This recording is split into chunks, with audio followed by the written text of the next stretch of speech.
पंकज कुमार। कैसे हो आप सभी? आई होप आप लोग बहुत अच्छे होंगे और अच्छे से स्टडी आप लोग कर रहे होंगे। अगर नहीं कर रहे हैं अच्छे से स्टडी तो करने की कोशिश कीजिए। भाई इस वीडियो में मैं क्या बताने वाला हूँ? इस वीडियो में मैं आपको बताने वाला हूँ NCERT गणित क्लास 9th का, ये आप देख सकते हैं अध्याय 6। और अध्याय 6 के अंतर्गत जो प्रश्नावली 6.2 आता है, इसके प्रश्न को हम बेहतरीन तरीके से सॉल्व करने वाले हैं, है ना।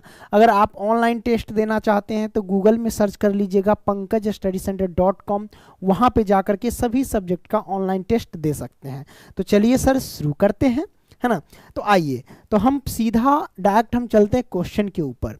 जैसा कि आप देख सकते हैं ये पहला क्वेश्चन क्या कहता है कि आकृति 6.23 में यदि AB समांतर CD और CD समांतर EF है ना, और Y अनुपात Z जो है वो 3:7 है, तो X का मान ज्ञात कीजिए। मेरे भाई देखिए, AB समांतर CD है, मतलब ये AB रेखा है वो समांतर है CD के, और ये जो CD है ना वो समांतर है EF के, है ना, यानी तीनों रेखा एक दूसरे के समांतर है। तो हम सबसे पहले लिख देते हैं, है ना, क्या लिखेंगे कि दिया है। मेरे भाई क्या लिखेंगे? दिया है ना। तो क्या दिया है सर? वो दिया है AB पैरेलल CD, है ना, AB समांतर CD, ओके। और क्या दे रखा है सर? और दे रखा है CD समांतर EF के, है ना। तो ये हमको दे रखा है समांतर में। अब अनुपात जो हमको दे रखा है सर, वो Y अनुपात Z बराबर 3:7 दे रखा है। तो मेरे भाई हम क्या करेंगे, Y बराबर 3 होगा और Z बराबर 7 होगा, इस बात को ध्यान रखना। तो हम मान लेंगे कि माना Y बराबर 3A मानते हैं एवं Z बराबर क्या मान लेते हैं, 7A मान लेते हैं। हमने यहाँ पे मान लिया, ठीक है, कोई दिक्कत नहीं दिक्कत। अब मेरे भाई ध्यान से देखो कि ये जो हमारे पास कोण, ये जो x है, ये कोण x जो है वो कोण z के बराबर है। आप कहोगे कैसे? क्योंकि ये हमारे पास समांतर रेखा है। क्या ये एक समांतर रेखा है? और समांतर रेखा में जब तिर्यक रेखा होती है तो ये कोण इस कोण के बराबर होती है। किस नाते? तो एकांतर कोण के नाते। तो हम कह सकते हैं कि x बराबर जो है वो क्या है, तो z है। आप कहोगे क्यों? तो लिख दो यहाँ पे एकांतर कोण से, राइट। तो हमने यहाँ पे लिख दिया एकांतर कोण से, ठीक है। अब यहाँ पे एकांतर कोण से हमने लिख दिया। अब मेरे भाई इतना याद रखना कि ये जो हमारे पास कोण x है और ये कोण y है, ये दोनों, ये हमारे देख सकते हैं दो समांतर रेखा के बीच, है ना, ये कोण और ये कोण बने हुए हैं। और ये कोण क्या? अंतः कोण है। क्या ये? अंतः कोण है। ये कोण अंदर में जो बने ये कोण क्या? अंतः कोण है। और अंतः कोणों का योग कितना होता है? 180 डिग्री है। मतलब हम डायरेक्ट लिख सकते हैं कि x प्लस के y बराबर कितना? 180 डिग्री। और कारण लिख देंगे क्या? अंतः कोण है, अंतः कोण से, ठीक है। अब मेरे भाई x प्लस वाई बराबर 180 डिग्री, तो x की वैल्यू कितनी है सर? तो हम यहाँ पे आपको बता देते हैं कि x बराबर z यहाँ पे दिया गया है। क्या है? x बराबर z दिया गया है। कौन फोन कर रहा है? बाद में बात करेंगे रे भाई तुमसे, है ना। हाँ, तो मेरे भाई देखो x बराबर z दे रखा है ना, अच्छी बात है। पहले देखो x का वैल्यू आप क्या रख सकते हैं, है ना, x का वैल्यू आप क्या रख सकते हैं। तो आइए हम रख देते हैं, जो रखना है वो रखो ना भाई। तो यहाँ पे आपको x का मान कहीं नजर आ रहा है? नहीं नजर आ रहा है। x प्लस वाई, ठीक है, x बराबर z है, तो z का मान जो भी होगा वो x के जगह पे आ जाएगा। तो मेरे भाई देखो ध्यान से, ये जो हमारे पास देख रहे z बराबर ये 7a है ना, यही z बराबर हम क्या रख देंगे? x के जगह पे रख देंगे, क्योंकि x बराबर z है, यानी x के जगह पे आप z आसानी से रख सकते हैं। तो z बराबर क्या है? 7a है, तो 7a रखेंगे। अब प्लस में y की वैल्यू क्या है? 3a, तो 3a रखेंगे। और बराबर 180 डिग्री है, तो 180 डिग्री रखेंगे। अब मेरे भाई यहाँ पे देखो 7a और 3a कितना होगा? 10a बराबर 180 डिग्री, है ना। अब यहाँ पे हम क्या करेंगे? काट दो ना, ये 0 से 0 कट जाएगा, मतलब a की वैल्यू आ जाएगी हमारे पास 18, है ना, 18। तो ये हमारे पास a का मान 18 हुआ। जब a का मान 18 आ गया तो अब हमको निकालना क्या है, y का मान और z का मान। तो y बराबर क्या निकालेंगे, y बराबर 3a है, तो 3 गुने में a की वैल्यू कितनी है 18। अब y बराबर हमारे पास 18 3 54, है ना, 54। अब यहाँ पे देखिए y बराबर 54 आ गया। अब हम क्या करेंगे, z बराबर निकालेंगे। तो z बराबर 7a है, तो 7 गुने में a का मान कितना है 18। तो z बराबर कितना, 18 7 26 से, यानी 126 डिग्री। तो ये हमारे पास आ गया z बराबर। अब मेरे भाई निकालना क्या है, हमको निकालना है x का मान। तो x का मान निकलेगा कैसे सर, तो हम देख रहे हैं कि x बराबर z दिया गया है, तो जो z का वैल्यू होगा वही x का मान होगा, है ना। तो हम लिख सकते हैं, चूंकि x बराबर क्या है z है, इसलिए हमारे पास x का भी मान क्या होगा 126 डिग्री ही हो जाएगा। इस बात को ध्यान रखना, ये हमारे पास आंसर आ गया, राइट। अब कोई दिक्कत नहीं, दिक्कत सर। अब यहां से हम क्या करेंगे सर, अब पहला तो सॉल्व कर लिए, दूसरा सॉल्व करते हैं। चलो, ये रहा सर आपके सामने दूसरा प्रश्न। अब ये प्रश्न क्या कहता है, जरा ध्यान से देखना। ये कहता है आकृति 6.24 में, ये हमारे पास आकृति 6.24 है। यदि ए बी समांतर सी डी, ये हमारे पास ए बी रेखा है और ये हमारे पास सी डी है, दोनों एक दूसरे के पैरेलल है। और ई एफ लंब सी डी है, यानी ये जो ई एफ लंब है वो किसके है, तो सी डी के है, अच्छी बात है। और जी ई डी 126 डिग्री है, यानी कोण जी ई डी, मतलब कोण जी ई डी कौन है जानते हैं, कोण जी ई डी मतलब यहां से लेकर के यहां तक ये कोण कितना है सर, तो 126 डिग्री है। हम यहाँ पे लिख देंगे 126 डिग्री है ना। तो कोण AGE का मान ज्ञात करना है। AGE कहने का मतलब AG और ये E, मतलब यहां से लेकर के यहां तक का मान, है ना, ये कोण आपको ज्ञात करना है। और उसके साथ कोण GEF और कोण FGE भी ज्ञात करना है, बड़ा आसानी से निकल जाएगा। सबसे पहले देखो हमको दिया क्या है सर, वो लिखो। तो हम लिखते हैं दिया है ना, दिया है। अब लिखेंगे क्या, दिया है कोण GED, है ना, कोण GED दिया है, तो लिख देते हैं ना कोण GED कितना 126 डिग्री। तो लिखते हैं भाई कोण GED बराबर 126 डिग्री, राइट। हमने यहाँ पे लिख दिया कोण GED बराबर 126। नहीं, ये नहीं लिखो, ऐसा लिखो कि AB समांतर CD है, AB समांतर CD है ना, AB समांतर CD, और EF जो है लंब है किस पे, तो CD के, तो EF लंब CD, है ना। अब ये तो हमारे पास हो गया AB समांतर CD, EF लंब CD, चलो अच्छी बात है। अब देखो मेरे भाई, हमको ये कोण दे रखा है, हमको ये निकालना है AGE, कैसे निकलेगा, तो मेरे भाई याद रखना कि कोण GED जो है, GED वो बराबर होगा किसके, कोण AGE के, कोण AGE के। अब आप कहेंगे सर ये कैसे, ये बराबर कैसे हो गया, तो मैं आपको बता देता हूं। जैसे कोण देखो GED ये वाला कोण जो है, ये कोण इस कोण के बराबर कैसे हुआ, तो देखो ये दो यानी पैरेलल रेखा है कि एक ये है और एक ये है। तो जब दो समांतर रेखा के बीच अगर कोई तिरछी रेखा होती है तो ये कोण इस कोण के बराबर होता है। आप कहोगे कैसे, तो एकांतर कोण के नाते, है ना। तो इसलिए दोनों कोण बराबर होंगे, तो बराबर होंगे तो हम कह सकते हैं कि कोण GED का मान कितना है सर, GED का मान 126 डिग्री। तो आसानी से लिख दो ना, यहाँ पे डायरेक्ट 126 डिग्री तो बराबर में आ जाएगा। तो हम इसको ऐसे लिख सकते खूबसूरत तरीके से कि कोण AGE बराबर, इसका मान रख दो कितना 126 डिग्री। तो एक मान तो निकल गया कोण AGE का मान, है ना, AGE का मान निकल गया। अब निकालना है कोण GEF का मान, तो कोई दिक्कत नहीं। कोण GEF कौन है, GE और F, मेरे भाई कोण GEF, तो ये GE और ये रहा F, मतलब ये कोण आपको ज्ञात करके बताना है।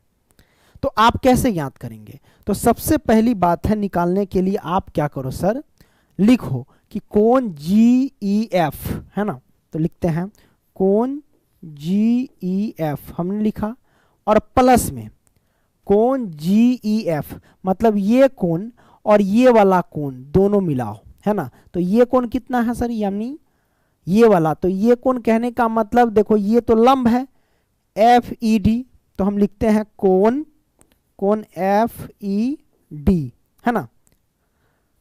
ये कोण तो हमने लिख दिया कि कोण GEF हमको ज्ञात करना है। तो ये जो हमारे पास ये लंब है, मेरे भाई कोई भी पूछेगा ये लंब है, तो कोण FED है ना। तो ये दोनों मिला करके मतलब ये और यहां से लेकर यहां तक, ये दोनों मिलाकर के क्या बनेगा, एक यहां से लेकर के यहां तक कोण बनेगा, मतलब ये दोनों मिलाकर के किसके बराबर होगा, तो कोण GED के। तो लिख दो कोण GED के बराबर होगा, सिंपल है कि नहीं। मतलब इतना कोण और यहां से लेके इतना कोण, ये दोनों मिलाकर के किसके बराबर होगा, कोण GED के। इस बात को ध्यान रखना। तो हम यहां पे लिख सकते हैं सर कि कोण GEF है ना, GE और हमारे पास कोण GE और F है ना, कोण GEF।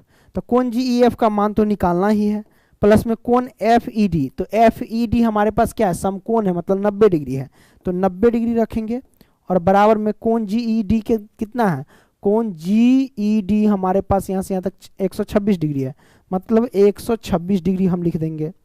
अब आइए लिखते हैं कोण GEF बराबर 126 डिग्री माइनस के 90 डिग्री, तो कितना होगा सर, ये हो जाएगा 90, इधर 10 निकाल लो, तो 10 ये बचेगा और 26 ये बचेगा, मतलब 36 डिग्री हो जाएगा। कितना, 36 डिग्री। तो कोण GEF बराबर 36 डिग्री, यही हमारे पास आंसर हो जाएगा, राइट है ना। अब क्या करेंगे सर, है ना, ये तो आ गया हमारे पास। अब क्या कर सकते हैं, अब निकालना है कोण FGE। तो FGE कौन है सर, यहां पे देख लो, FGE, F हो गया, उसके बाद G हो गया और E हो गया, है ना। मतलब ये कोण आपको ज्ञात करना है ना। तो मेरे भाई देखो, ये कोण अगर 126 डिग्री है तो ये भी कोण तो 126 डिग्री होगा, तो आसानी से लिख सकते हैं 26 डिग्री। तो ये कोण 26 डिग्री और ये कोण आपको निकालना है, तो ये दोनों कोण मिला करके आपको कितना होगा, 180 डिग्री, क्योंकि ये सरल रेखा पे कोण बनेगा, है ना। तो आप ऐसे लिखो कि कोण FGE प्लस में FGE मतलब ये कोण, और प्लस में कोण AEC, है ना। क्या लिखेंगे, या फिर ऐसे लिख दो, हाँ वो भी सही है, कोण FGE और कोण AGE ऐसे भी लिख सकते हैं, है ना। तो लिख दो भाई कोण AGE, कोण AGE, है ना, यानी ये कोण, दोनों कोण मिलाकर के क्या बनेगा सर, 180 डिग्री का कोण बनेगा। तो बराबर में 180 डिग्री रख दो। कोण FGE हमको तो ज्ञात करना है ना। तो कोण FGE प्लस में कोण AGE, तो मेरे भाई AGE का मान तो दिया गया है ना, AGE का मान कितना है, तो एकांतर कोण के नाम से 126 डिग्री हमने लिखा है ना, तो 126 डिग्री निकाल देंगे। यहाँ पे भी देखिए AGE का मान 126 डिग्री बराबर में कितना हो जाएगा, 180 डिग्री। तो कोण FGE बराबर 180 डिग्री प्लस है, तो पक्षांतर की माइनस का 126 डिग्री। अब घटा दो ना सर, क्या दिक्कत है। देखो 10 में से 4 गया तो 10 में से 6 गया तो 4, ई बचा कितना सर, ई बचा 7, 7 में से 2 गया तो 5, 54 डिग्री।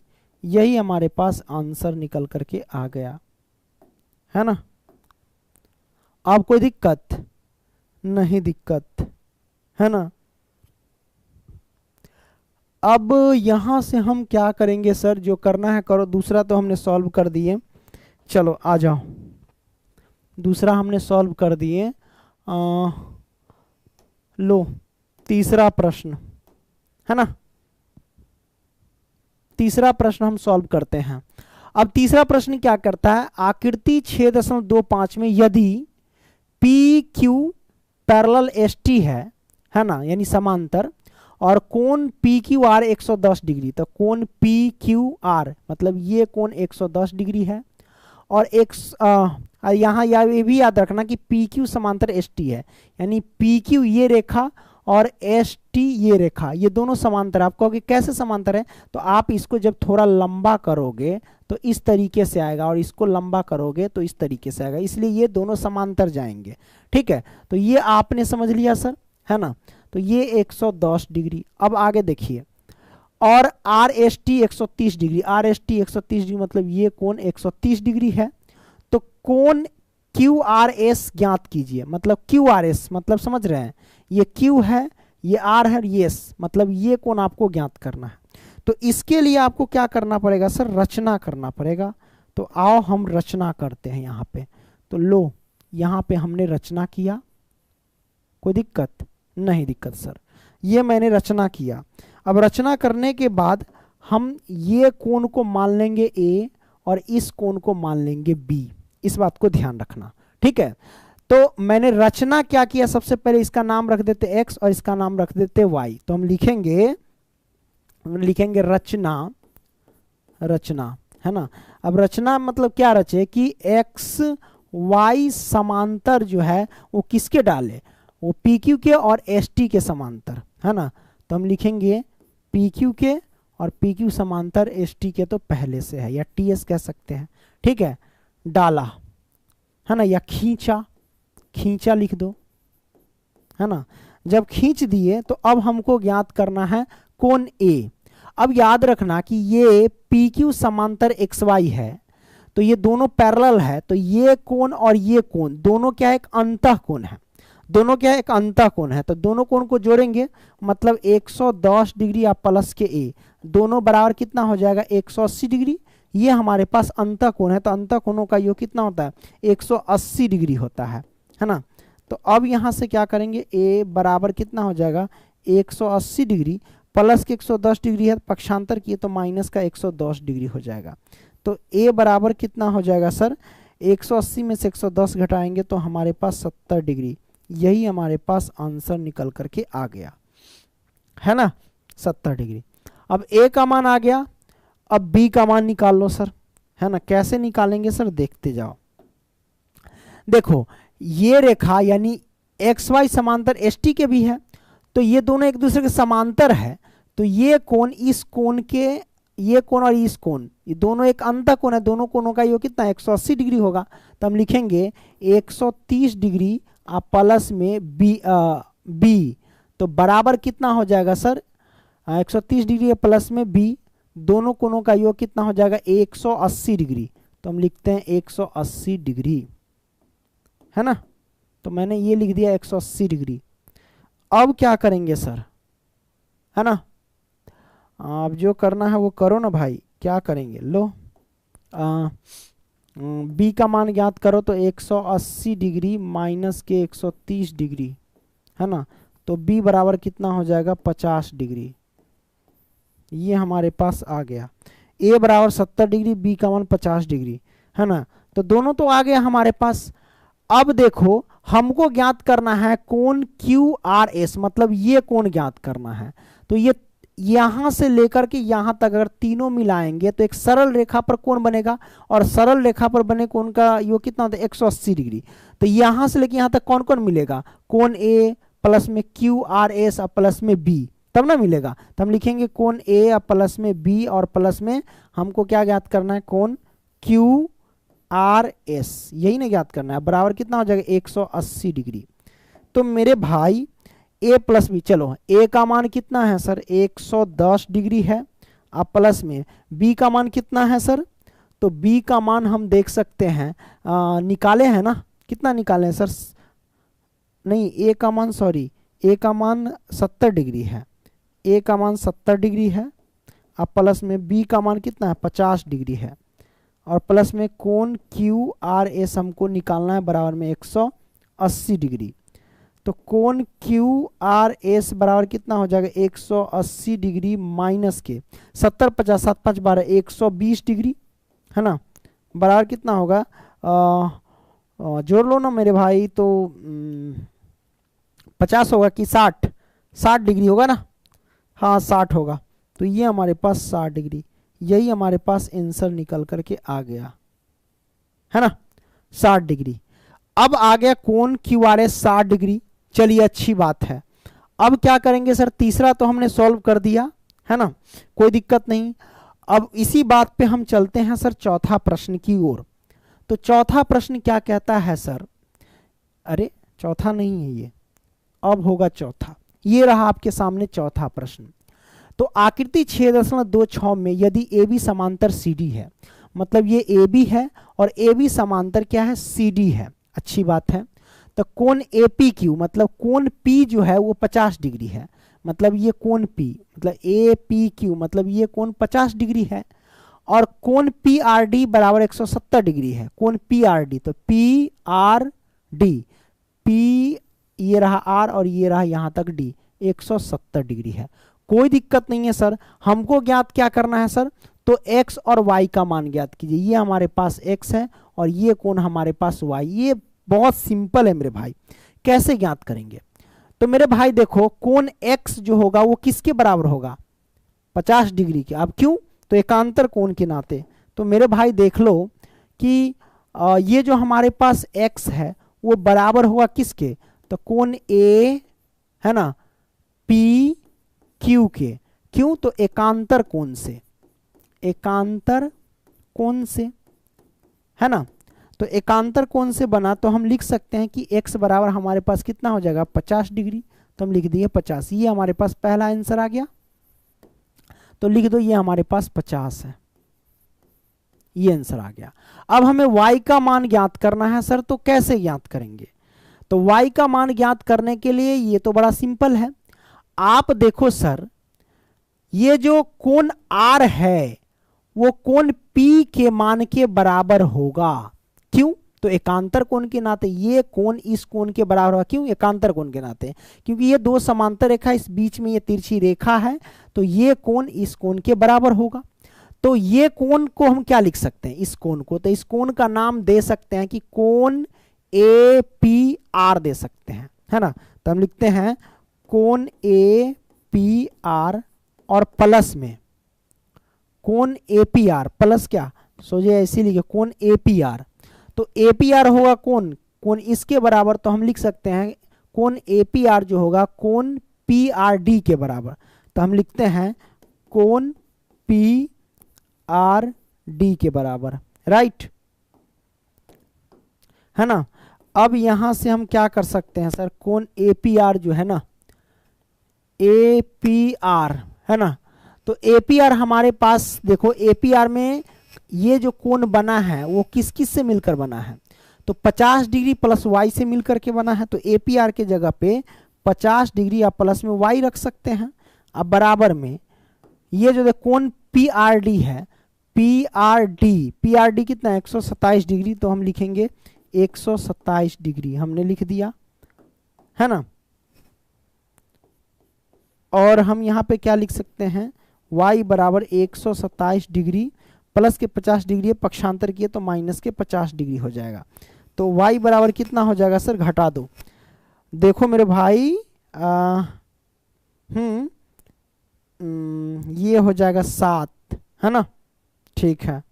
12 में से 5 7 5 12, ये रहा 77 डिग्री y का मान।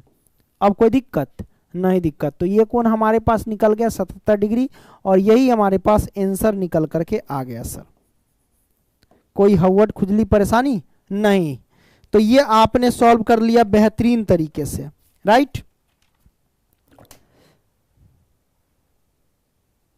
तू ही हमर जान हऊ आ तू ही हमर प्राण हऊ।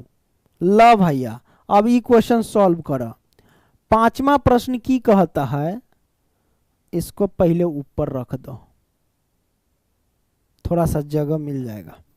तो पांचवा प्रश्न कहता है कि आकृति 6.27 में PQ और RS को दर्पण है ना। PQ और RS मतलब ये PQ है रेखा और ये RS है, ये दर्पण है जो एक दूसरे के समांतर रखे हैं, मतलब एक दूसरे के पैरेलल रखे हैं। एक आपतन किरण यानी इंसिडेंट रे जो है ए बी है, ए बी हमारे पास ये आपतन किरण है, और दर्पण पी क्यू से, है ना, पी क्यू से बी पर टकराती है, यानी दर्पण पी क्यू से और ये बी पर टकराती है, यानी पी क्यू दर्पण पर ये ए बी जो है ना कोण बी पर ये टकराती है ना, बिंदु पी पर टकराती है। और परिवर्तित किरण, है ना, पथ बीसी पर चलकर, बीसी का ये रहा, बीसी पर चल करके, है ना, दर्पण आर एस, ये रहा दर्पण आर एस से, है ना, सी पर टकराती है तथा पुनः सी डी के अनुदिश परावर्तित हो जाती है। तो सिद्ध कीजिए कि ए बी समांतर सी डी है। मतलब ये ए बी समांतर क्या सी डी है, ये आपको सिद्ध करके बताना है। तो आइए हम कैसे सिद्ध करेंगे, देखिए बहुत आसानी से। तो इसमें आपको रचना करना पड़ेगा। तो हम लिखते हैं यहाँ पे रचना, मैंने लिखा रचना। रचना में क्या करेंगे, यहाँ पे बी से, यहाँ पे मान लो कि बीएम लंब डालेंगे, बीएम लंब डालेंगे पी क्यू पर, है ना। तो हम यहाँ पे लिखते हैं बीएम लंब मैंने डाला किस पे, तो पी क्यू पे, पी क्यू एवं यहाँ पे भी लंब डालो, यहाँ से भी एक रचना करो, इसका नाम रख देते हैं एन, यानी सी एन लंब डाला, है ना, सी एन लंब डाला किस पे सर, तो आर एस पे। तो हम लिखते हैं आर एस पे, ये मैंने डाल दिया। अब मेरे भाई देखो, विज्ञान का एक नियम है कि ये कोण इस कोण के बराबर होता है, जैसे आपतन कोण परावर्तन कोण के बराबर होता है ना, उसी तरीके से ये कोण जो है इस कोण के बराबर होता है। मतलब इसको मान लेंगे कोण 1 और इसको मान लेंगे कोण 2, है ना। तो हम लिखेंगे कोण 1 जो है वो कोण 2 के बराबर है। उसी तरीके से इसको मान लेंगे कोण 3 और इसको मान लेंगे कोण 4। तो ये भी हमारे पास क्या होगा, बराबर होगा, यानी कोण 3 जो है वो कोण 4 के बराबर होगा, राइट। अब मेरे भाई ये बराबर हुआ। अब याद रखना कि ये तिरछी रेखा है, क्योंकि ये हमारे पास एक समांतर रेखा, यानी दो समांतर रेखा है, एक ये और एक ये समांतर रेखा। तो बीच में ये कैंची आकार जो तिरछा ये रेखा खींचा गया है, तो ये कोण जो है इस कोण के बराबर होगा। आप कहोगे क्यों, तो एकांतर कोण से, है कि नहीं। तो हम लिख सकते हैं कि कोण 2 जो है ना, कोण 2 जो है वो कोण किसके बराबर होगा सर, तो कोण 2 कोण 3 के बराबर हो जाएगा, है ना। तो अब मेरे भाई मैं आपको बताता हूं कि कोण 1 बराबर तो कोण 2 है ही है। तो जब कोण 2 बराबर है तो कोण 2 के बराबर कोण 3 भी तो है, तो हम यहाँ पे लिख सकते हैं कोण 3 भी होगा। अब कोण 3 के बराबर कोण 4 भी है, तो कोण 4 भी हो जाएगा, यानी सभी कोण आपस में बराबर हो गए। अब मैं यहाँ पे करूं कि कोण 1 प्लस में कोण 2, है ना, तो ये किसके बराबर होगा, कोण 3 बराबर कोण 4 के, क्योंकि सभी कोण बराबर है आपस में इसलिए, है ना। तो कोण 3 प्लस में कोण 4 ये आपस में बराबर हो गया। अब मेरे भाई याद रखना, कोण 1 प्लस कोण 2, कोण 1 और प्लस में कोण 2 ये दोनों आपस में बराबर है। मतलब कोण 1 प्लस कोण 2 जो है वो कौन सी कोण है, तो कोण आप देखेंगे कोण ए बी सी है। तो हम लिखेंगे कोण 1 और कोण 2 जोड़ करके क्या बनाता है, कोण ए बी सी। तो हम लिखते हैं कोण ए बी सी और बराबर कोण 3 प्लस कोण 4। तो कोण 3 प्लस कोण 4 मिल करके क्या बनाता है, कोण बी सी डी बनाता है। तो हम लिखते हैं कोण बी सी डी, ये दोनों बराबर है। मतलब ये कोण जो है ना, दोनों आपस में बराबर है। तो ये अगर दोनों बराबर है, तो जब दो कोण आपस में बराबर है तो हम क्या कहेंगे, जब दो कोण आपस में बराबर है तो इसका मतलब कह सकते हैं कि ए बी और डी सी रेखा पैरेलल है। पैरेलल रेखा रहता है, समांतर रेखा रहता है, तब तो एकांतर कोण के नाते दोनों कोण बराबर हो जाते हैं, है कि नहीं। तो हम कह सकते हैं ये पैरेलल रेखा है, मतलब ये कोण ये पूरा इस कोण के बराबर है, मतलब ये रेखा इस रेखा के समांतर होगा, तभी तो एकांतर कोण के नाते बराबर हुआ, है ना। तो हम लिखेंगे